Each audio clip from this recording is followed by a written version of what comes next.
رمضان کی ابتدا ہے، آپ کے علم میں ہے اس وقت مسلمانوں کا ایک جذبہ اور مسلمانوں کے اندر ایک شعور اجاگر ہوتا ہے کہ قرآن مجید سے اپنے تعلق کو مضبوط تر کریں۔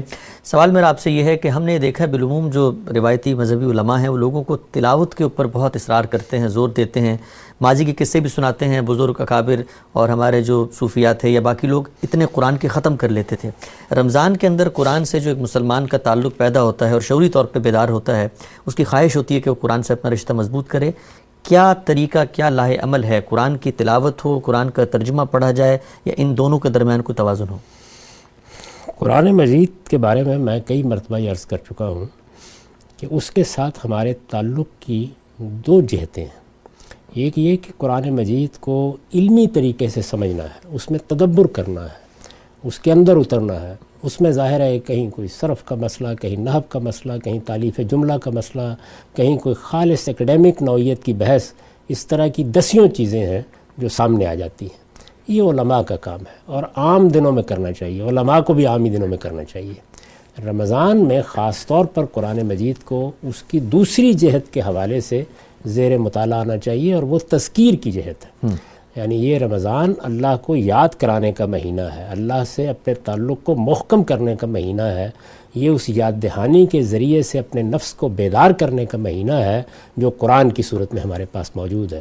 تو قرآن مجید اپنی اس دوسری جہت میں، اور جو اگر غور کر کے دیکھیں تو عام لوگوں کے لحاظ سے اس کی اولین جہت ہے، اس جہت سے انتہائی آسان کتاب ہے۔ اس کو جب آپ پڑھیں گے تو اس میں کوئی مشکل پیش نہیں آئے گی۔ یعنی آخرت کی بنیادی ہے، توحید کا بیان ہے، اللہ تعالیٰ کے ساتھ سچا تعلق ہے، اس کی صفات کا استحضار ہے، اس کے سنن کس طریقے سے روبہ عمل ہوتے ہیں، وہ جگہ جگہ ان کی یاد دہانی نہایت سادہ الفاظ میں کراتا چلا جاتا ہے۔ علمی مباحث کے طور پر قرآن مجید کو پڑھنے کے بہت مواقع ہوتے ہیں، جن لوگوں کو اس کا ذوق ہے ضرور پڑھیں۔ قرآن تذکیر کے لیے پڑھا جانا چاہیے۔ اس تذکیر میں ایک تذکیر وہ ہے کہ جو اللہ تعالیٰ کی کسی نشانی کے ساتھ تعلقی سے پیدا ہو جاتی ہے۔ تو آپ تلاوت کریں گے اگر، اور نہیں بھی سمجھ رہے ہوں گے اور تلاوت کریں گے، تو یہ جو ایک ایمان کا تعلق ہے کہ یہ میرے پروردگار کی کتاب ہے، یہ کتاب اس نے نازل کی ہے، یہ لفظ اس کے ہے، یہ کلام اس کا ہے، تو اس کا بڑا گہرا نفسیاتی اثر ہوتا ہے۔ اس لیے اس کی بھی تحقیر نہیں کرنی چاہیے۔ لیکن قرآن مجید اس لیے تو نازل نہیں ہوا کہ اس کو بے سوچے پڑھا جائے، قرآن مجید کو سمجھ کر پڑھنا چاہیے۔ اس لیے بہترین بات یہ ہوگی کہ تلاوت بھی کریں اور اس کے ساتھ کوئی اچھا ترجمہ بھی پڑھیں، اور کوشش کریں کہ کم سے کم اس رمضان میں ایک بار پورے قرآن مجید کا ترجمہ لوگ پڑھ لیں۔ اچھے ترجمے موجود ہیں، ہر مدرسہ فکر کے علماء نے ترجمے کر دیے ہیں۔ اس وقت ایک اندازہ یہ ہے کہ دنیا کی 700 کے قریب زبانوں میں ترجمے ہو چکے ہیں، تو کوئی مشکل نہیں ہے اس میں۔